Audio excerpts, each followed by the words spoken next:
Different. Oh, we're leaking!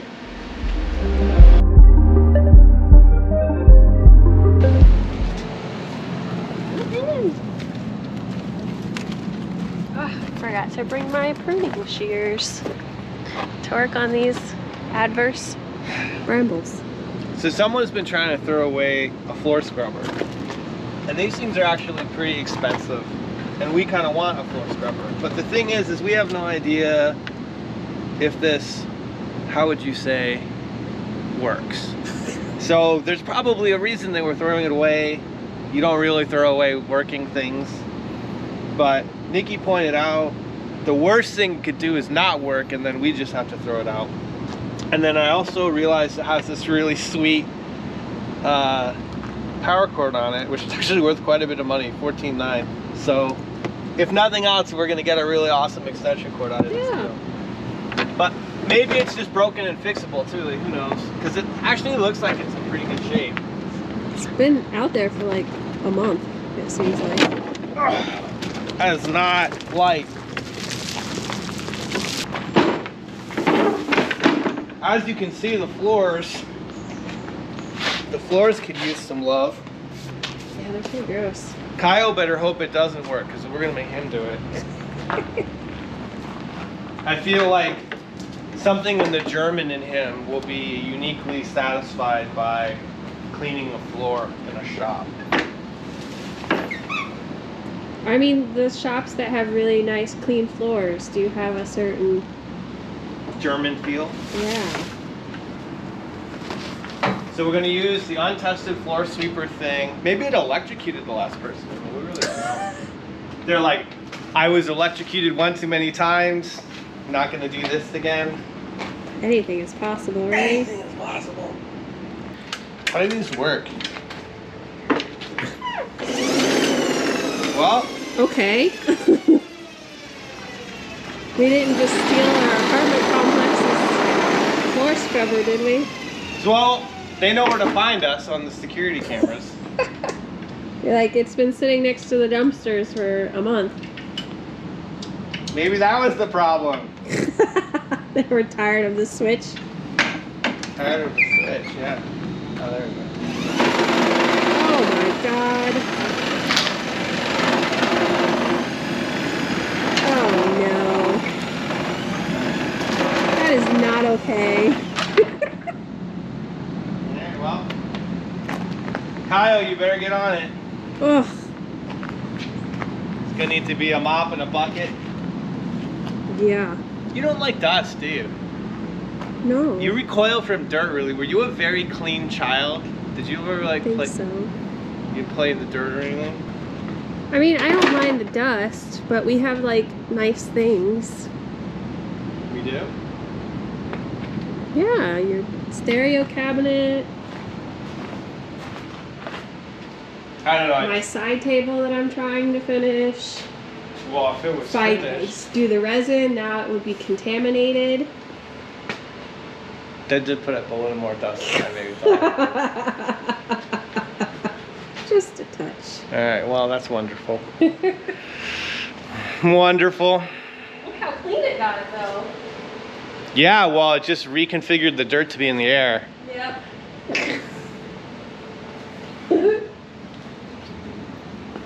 I don't even know how you're supposed to use the dry ones. I'm pretty sure you like dump water down with soap, then run the scrubber, then you like mop it up and you wring it out. So we need a mop and a wringer to go with it. But I don't know, it's a good start. What are we doing? We're making a light. A resin light. I've already made it too small. I should have added more of a gap, but YOLO. So there's too many. This is the throwaway piece. Anyway. So these go in here? Yeah. Oh, is that why you say it's the gap isn't enough? Yeah. Because there's gonna be a like, lot of light. you can cut this I'm gonna shorter. have to like. You could cut it shorter. Yeah, I guess I could do that. Just make sure the ends don't touch. But then it won't be as bright, right? I don't know. It's gonna be like a supernova. Just cram them all in there. Cram them all in there. I have to like strategically do it so that it's not on the edge, because when we go to sand, then it's gonna like stick out. So I have a plan, I think. So you're building like a tank? Yeah, and then I'll just pour it in the top, and then this is like a little dam for the resin. See how it goes. Okay. How long does it take before you pour? Till I pour? Yeah. I just have to get this all situated, mix my resin, and then it can be poured. What's this for? That's the dam, because I'm gonna pour it to the top, Oh. but it has to like hit the level. Okay. But you want to overshoot a little bit, so. Really? Yeah. And then you just sand it back down? And then you sand it back down. Yeah. It seems like it's going to require a lot of sanding. Yes. Okay, all the sanding. Do you have like 2,000 grit and all that? I have 1,000. I think I have 2,000. Yeah. All right, cool. Let's see. Let me know when you do the pour. Okay. Do you need the mix on video? I don't know. Is it interesting? Is it hard to mix it? No. I just have to weigh it, mix it for like 8 minutes, and then pour it. Yeah. It's not too exciting. But if you want to get the whole process. This is a sad story. So this is a telescope mount that I bought in 2015 when I was staying in Arizona for a time.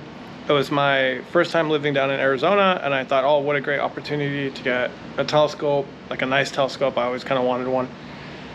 So I bought a nice telescope. It was around my birthday time, and I bought this mount. These things are pretty spendy.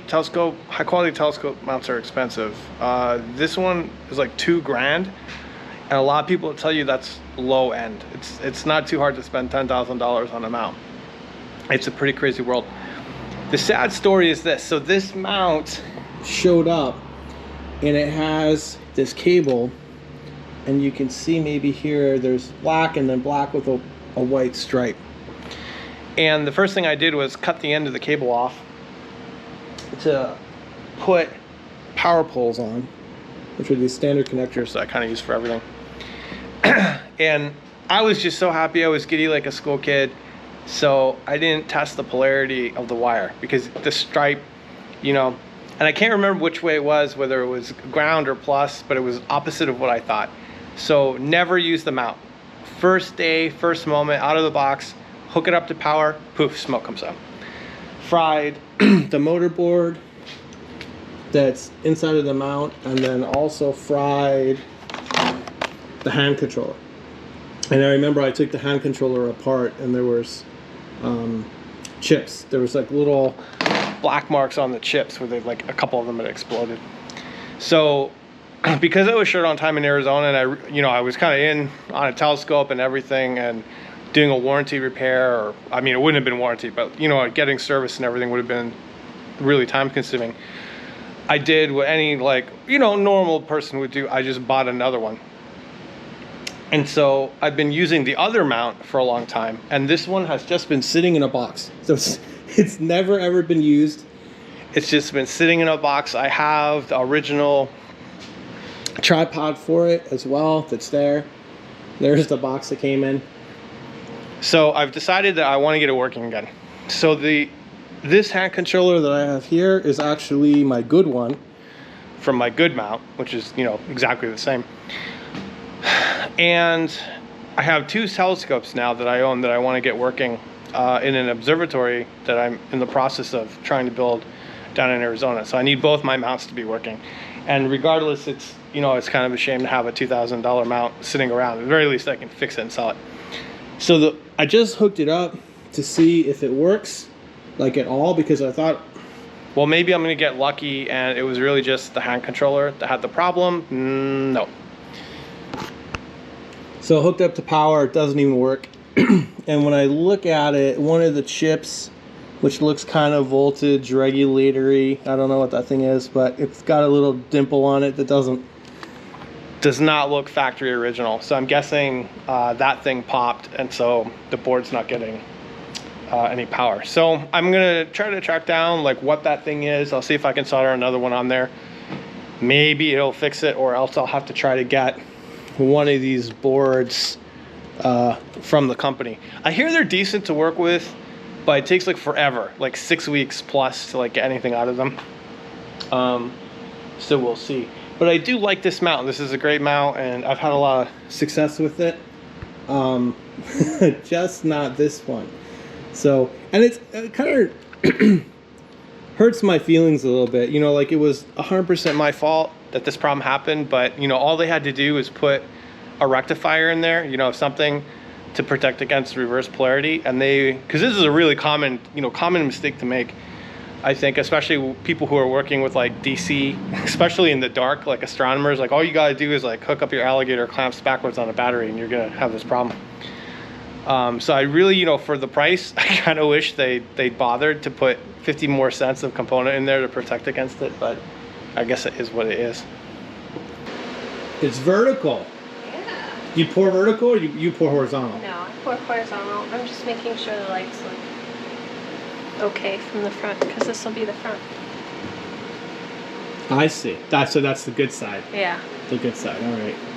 Can you turn the lights on so we can see it? Mm-hmm. Oh. Yes.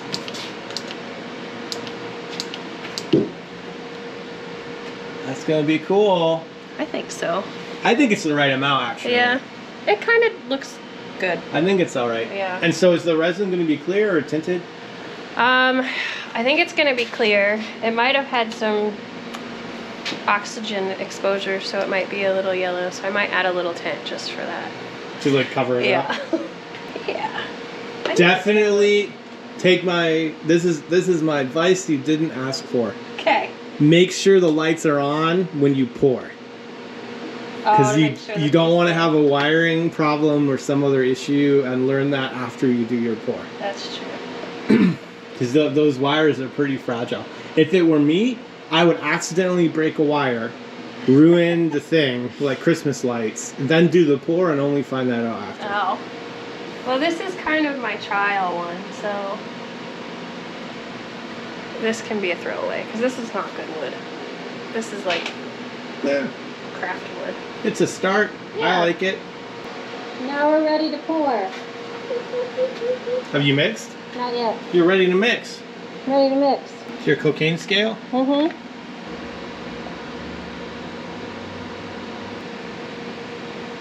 So you're going for 50 and 25? Yeah. How long do you have to mix for? I'm probably gonna go for 5 to 7 minutes. Would you like glitter in our resin lamp? Of course I want glitter. What color do you want? Look at all of these colors. Purple. Look at that. All I know is purple. Okay. They all look the same to me.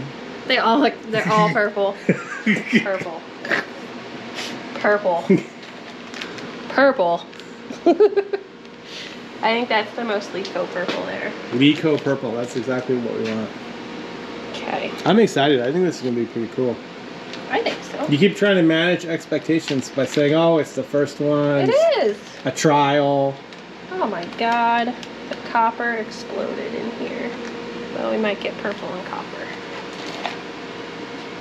It's clumpy. Mm-hmm. Gotta break it up. It'll dissipate here. You need an egg beater. Yeah. That'll do it. But then all of the air bubbles. There we go. Look at that. It's nice. Okay, come back later after I've mixed adequately. 2 days later. No. Is it going to be enough? I calculated to like 1,800 mils, so we'll see. I might need a second pour. Luckily, this stuff takes forever to set, so it won't be a big deal. Okay, let's see.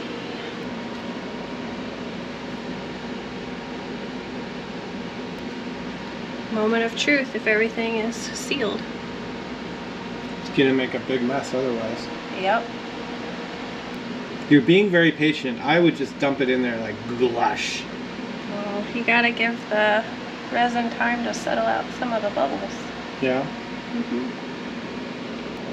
I feel like if you dig too deep. If you've already gone through that much, and you've only done that much, Yeah, I'm gonna need a second cup. Oh, you wanted the lights on, didn't you? Can you push that little button? So they're still good.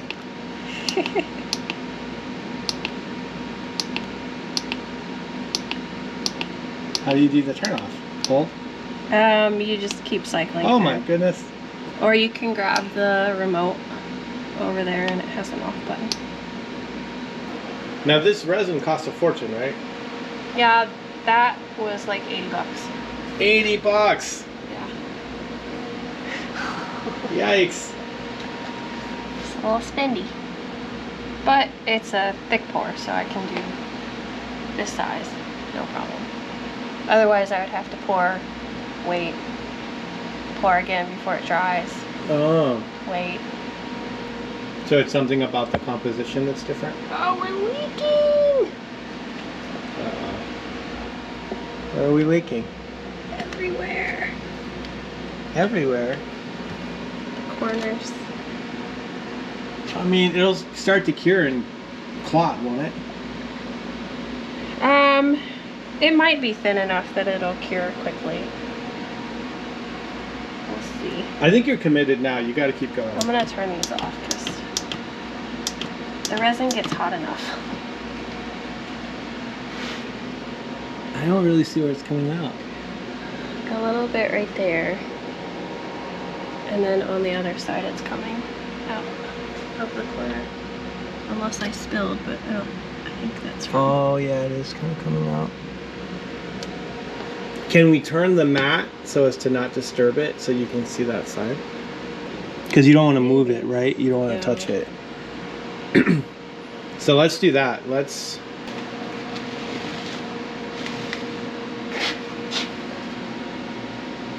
I mean... It's like a steady stream. Look at it. Where's it coming from though? There. It's a Band-Aid. Yeah. Need some quick clot? Yeah. I do.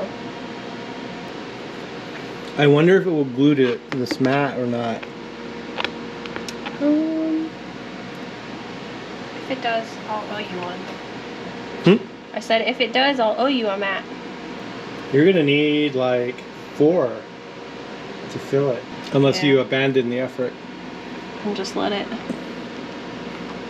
So is it coming from the side or the bottom? I think it's coming from the side. I think it's coming from this little corner here.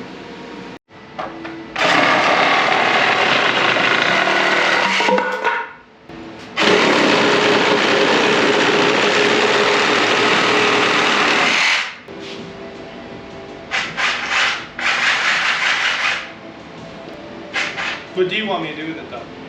I don't know. I was just gonna disassemble it and put it in a pile. Okay. Why is this sit wrap? I'm losing resin. Oh no. Got a puddle. Can we? I did pick it up. It's like kind of sticky. It looks so easy when that other person did it on YouTube. I know, they make it look easy. This is not easy. You have to make your, oh my god. You have to make your little pour reservoir and it can't be leaky. It's very hard. Everything's harder in real life. It really is. Is this wood glue or the resin coming out on the end? That's the resin. Wow, so all the way through. Yeah. I might owe you a new cutting mat. You're gonna be sad, those things are not cheap. Although you know that, you just bought one, right? This one was 35. Oh, 35 bucks? Yeah. Man, Joanne's is like fucking ripping me off then. Yeah. I looked at Joann's and I was like, oh, I'm just gonna get it off Amazon. We did not get paid for that. I know, I just tried to like layer it on. Slow the stream of resin.